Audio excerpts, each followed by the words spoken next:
আলহামদুলিল্লাহি রাব্বিল আলামিন।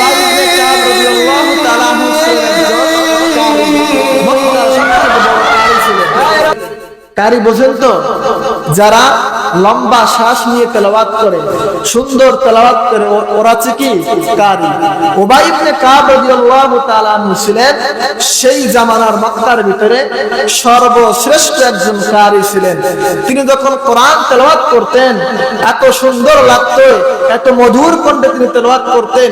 সেই উবাই ইবনে কাব রাদিয়াল্লাহু তাআলা আনহুকে পয়গম্বর ডাক দিয়ে বলেছেন, হে উবাই ইবনে কাব, আজকে আমি তোমাকে এমন একটি সূরা শিখাবো যেই সূরা তেলাওয়াত করলে আল্লাহ নিজেই খুশি হয়ে যাবে। এমন একটি সূরা তোমাকে আজকে শিখাবো।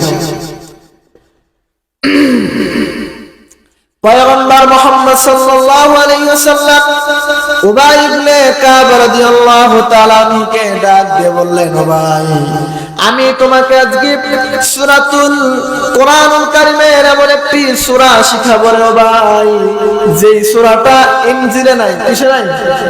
ইনজিলে নাই। যেই সূরাটা তাওরাতে নাই, যেই সূরাটা জাবুরে নাই, যেই সূরাটা স্বয়ং কোরআনুল কারীমের মধ্যেও নাই। সুবহানাল্লাহ বলেন।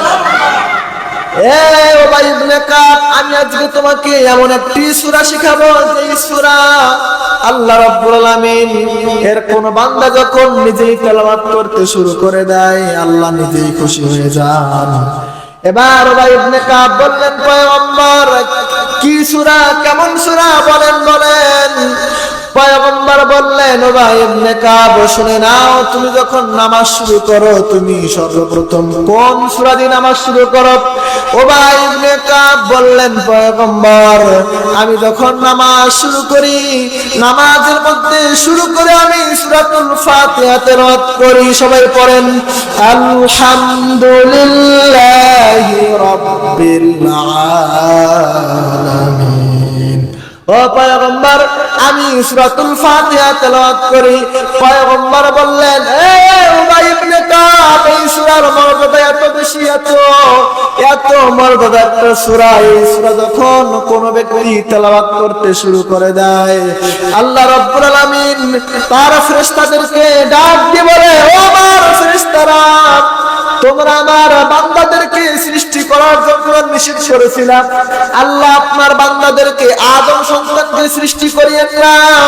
এরা যখন দুনিয়ায় যাবে মারামারি করবে, আপনার প্রশংসা করবে না।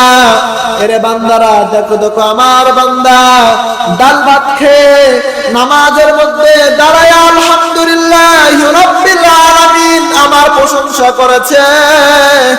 এ ফেরেশতারা, তোমরাই সাক্ষী রাখো, আমার এই বান্দাকে কাল কিয়ামতের ময়দানে আমি আল্লাহ নিজেই জান্নাতে দিয়ে দেব।